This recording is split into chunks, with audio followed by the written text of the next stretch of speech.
It's Friday, March 25th, and this is now on HNN. They will not let me, understandably, I guess it, cross the border and take a look at what's going on. 60 miles from Ukraine, President Biden sees the refugee crisis unfolding in Poland. It's nice to see it finally going away. Hawaii's mask mandate is dropping, but you'll still have to wear them in some places. Young people in towns and cities all across the world are protesting climate change. I'm Deborah Alfarone at the White House, where a group of young people came here today because they say they want to hold President Biden accountable. Almost all of the youth here fought really hard to get President Biden elected. We're sick and tired of not seeing any results on climate change. These stories, plus we've got a preview of the Oscars. That's coming up on This Is Now.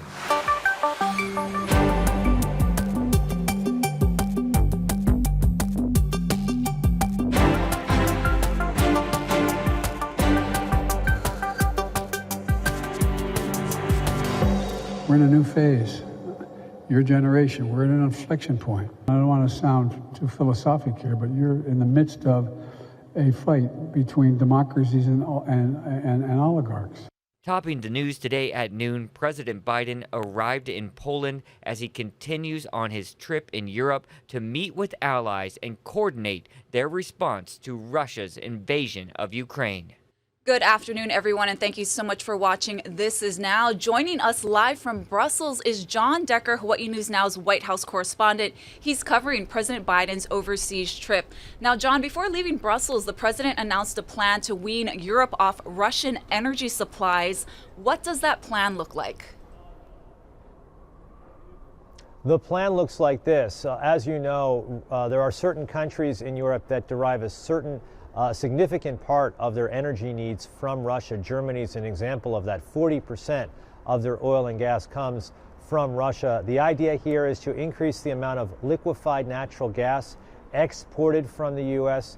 to Europe. That number will increase significantly this year and in the years ahead, so that we look ahead 10 years from now, Russia will no longer be supplying any oil or gas to those countries that really rely on it, Germany and Hungary, for instance. So this is a long-term plan, but I think the crisis has forced the U.S., our European allies, to think about ways to respond to this so that Russia no longer has leverage over these countries. Right, and President Biden arrived in Poland earlier today. What is his agenda there? When the president landed, he met with U.S. troops from the 82nd Airborne from Fort Bragg, North Carolina, thanked them for his service.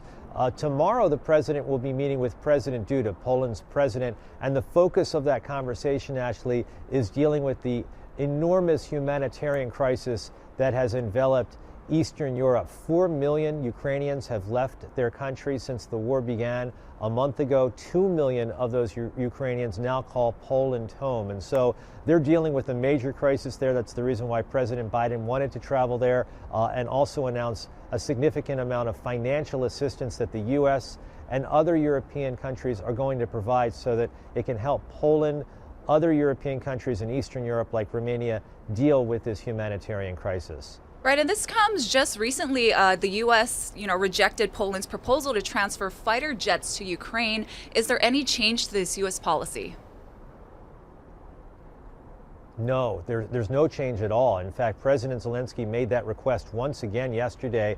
He was speaking by remote to both G20 leaders as well as NATO leaders, made that request again for fighter jets to help out the Ukrainian military. But it's really fallen, Ashley, on deaf ears. President Biden has made clear that the U.S. will not provide fighter jets to the Ukraine military, and NATO has said the same. So for the time being, that policy remains unchanged.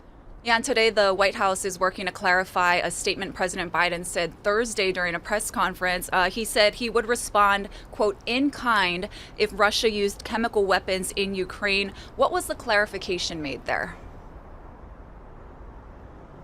Yeah, the president was responding to the very first question that he was asked at the press conference, and when I heard that, I thought my interpretation was that the U.S. would also respond proportionally with chemical weapons. So the National Security Advisor to the president, his name is Jake Sullivan, was asked about this today, and he said, no, that's not what the president meant. And in fact, he said the U.S. would never resort to deploying in any way chemical or biological weapons. And he also said that whatever type of response it is would be coordinated with our European allies. So actually a little bit of cleanup today by the president's national security advisor based upon what the president said at that press conference yesterday. All right, Hawaii News Now's White House correspondent John Decker live in Brussels. We appreciate your update, John. Thank you so much. All right, let's get to some other news today. Big news regarding the pandemic. The state's mask mandate will drop tonight at 11:59 p.m. That's really big news. Let's turn things over to Casey Lund with an update on everything you need to know about this. Aloha from the Daniel K. Inouye International Airport. That federal mandate that requires you to wear a mask in airports, on airplanes, buses, and trains, well, that's still in place until April 19th. It was set to expire on March of 19th, but it was extended, and it very well may get extended again by the CDC and the TSA. But let's focus on the good news here in Hawaii. The state's Safe Travels program expires at midnight, meaning you'll no longer have to provide proof of vaccine or a negative test to enter the state of Hawaii. Rules for international travelers still apply, but those are the same in Hawaii as they are in every state. Proof of a valid negative test is still needed regardless of your vaccination status.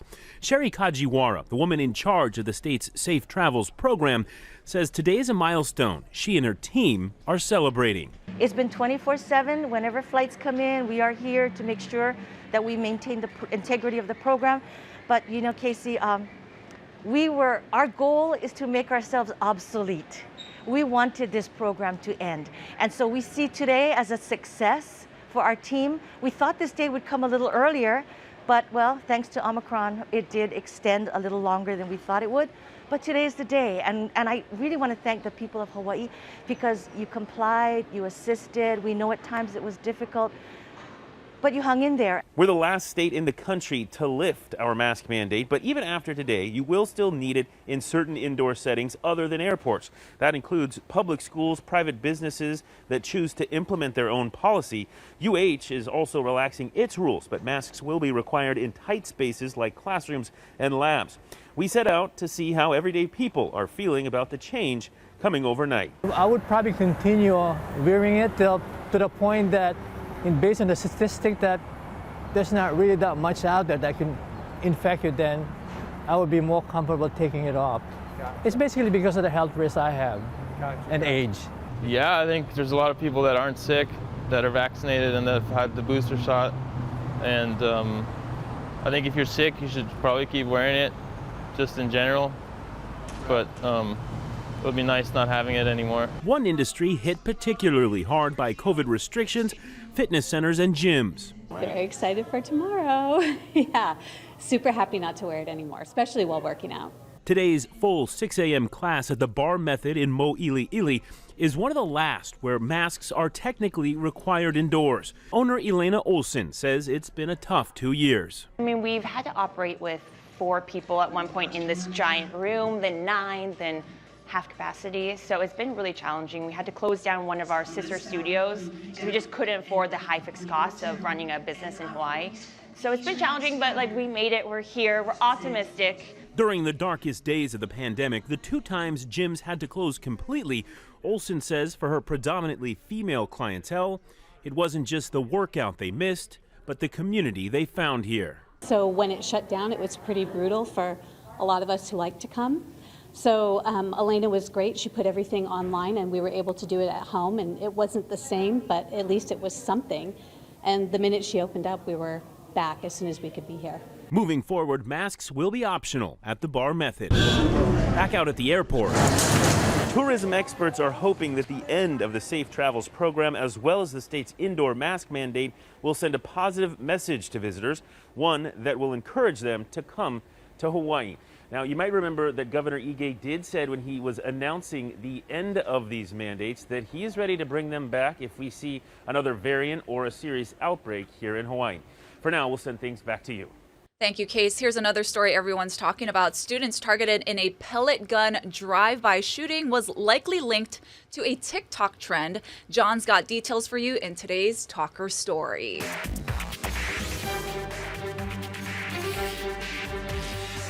Authorities are investigating reports of a person who drove by a group of students on the UH Manoa campus and shot at them with an airsoft gun. UH Department of Public Safety officials said the vehicle involved was a black Saturn SUV with the license plate TJW087. No injuries were reported. As part of the TikTok Orbeez challenge, gel Orbeez beads are shot at unexpected victims. Now, while it may not be lethal, it can be very painful and dangerous. HPD is investigating this case. A local musician says she was the victim of prison violence after a wrongful conviction. She calls it a case of mistaken identity and is trying to clear her name with the help of the Hawaii Innocence Project. We want to warn you, there are graphic details in this story about sexual assault. Lynn Kawano has the exclusive story. The woman already served her time, but the conviction continues to haunt her. She says it prevents her from working overseas.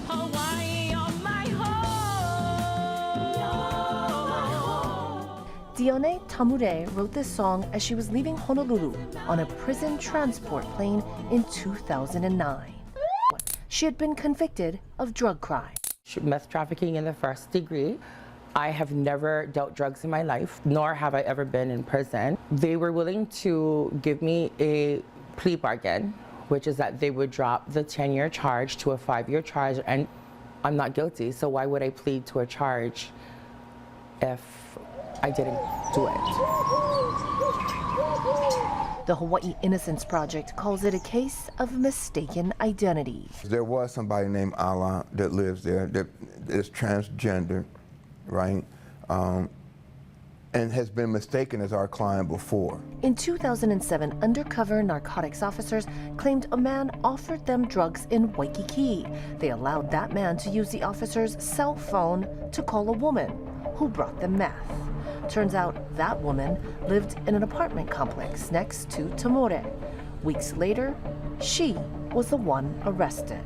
She turned over her phone records to show no one called her at the time officers said she was being asked to bring drugs. The officer's phone, which was used to make that call, curiously couldn't be found, and the records were lost too.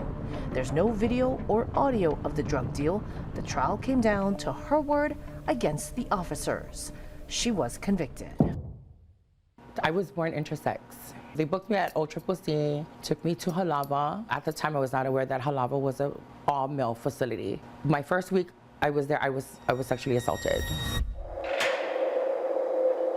It's bunk beds, right? And so the bunk beds are metal. So, of course, while he's forcing himself inside of me, he's hitting me at the same time, and it's because I'm trying to yell. I'm sorry. Her attacker was a convicted sex offender. The Department of Public Safety confirmed he sexually assaulted Tamure and he was deported to Tonga after finishing his sentence.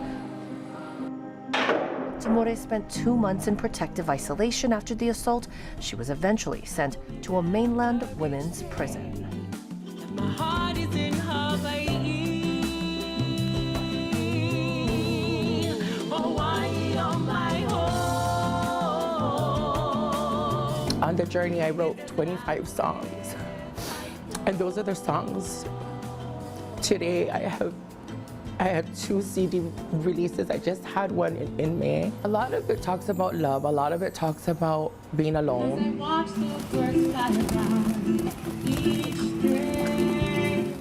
When I was in solitary confinement, I would save my bread. They would let me out and I would feed the birds, and the same birds would come every single day. She wrote the song fly beautiful birds and overcame her suffering to rise further in the entertainment business. In this life that I've been given, with many change in every season. This is video of her on Hawaii News Now's Sunrise in 2016. Besides the years in prison, the felony conviction means she can no longer perform in Japan, where she used to work regularly. University of Hawaii law students working for the Innocence Project are now trying to track down witnesses from the 2007 drug case to get the conviction vacated. This charge has devastated my life. You know, it has taken, a lot from me. You know, my dignity, my honor. Tamure wants a new trial to clear her name, even though she already served the time. A motion to get the conviction thrown out will be filed this summer. I'm Lynn Kawano, Hawaii News Now. We have an update we just published on our H&N digital platforms regarding the homicide at Hawaii Loa Ridge. Let me play out the preview.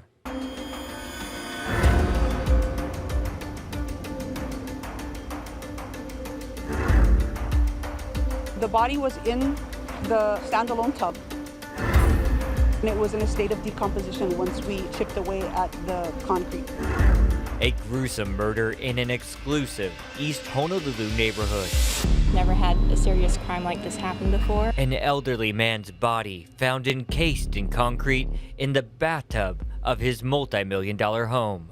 The suspect, his 23-year-old lover, Was claiming to be the resident and the homeowner. That young man's lies and party lifestyle allegedly continuing even after the murder. We started messaging on Tinder. His mood would change. What kind of secrets people are hiding behind closed doors. The manhunt.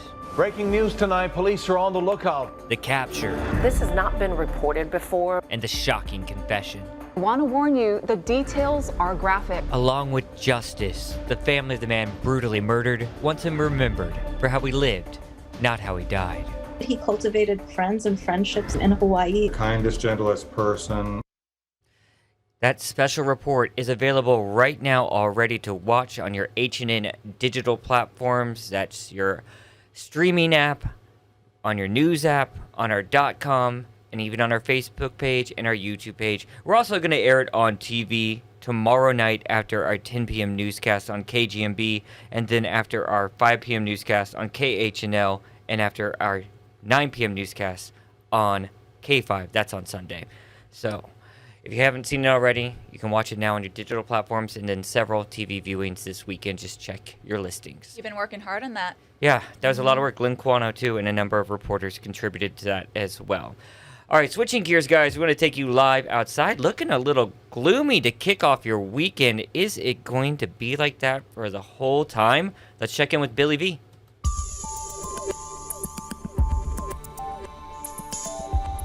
Let's start with today. Northeasterly winds 15 to 30 miles per hour. That's going to mean breezy conditions for you. A few windward amount of showers drifting leeward at times with those trades. 80 degrees your daytime high.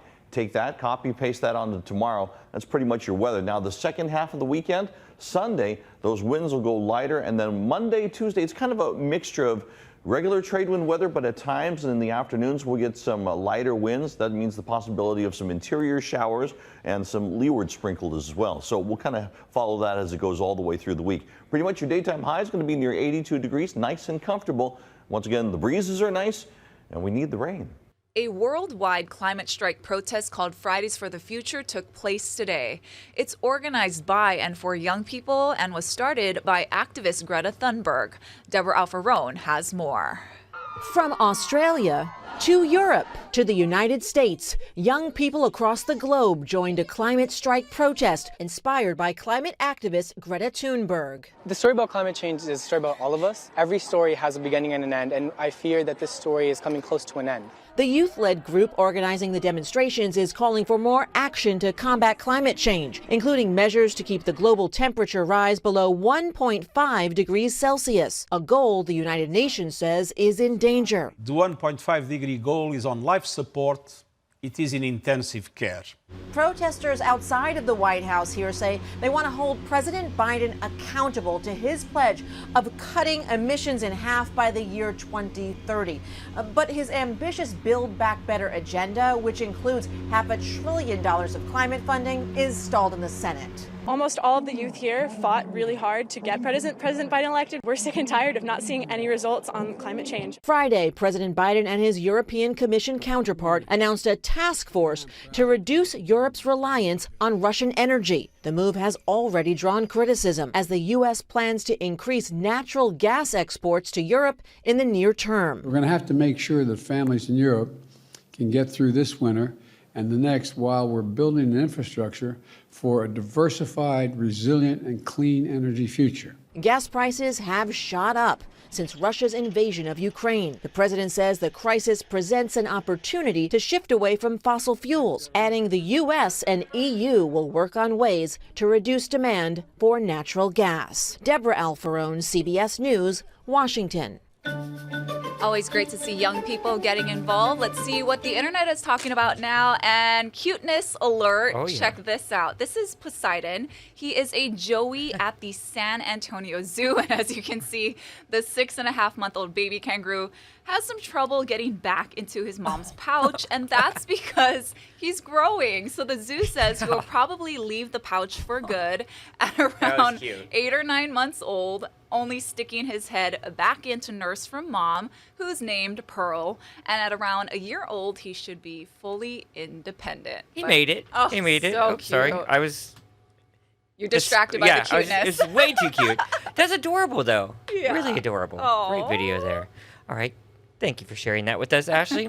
Also, we want to talk about the Oscars. They're this weekend. Stephanie Lamb has a preview.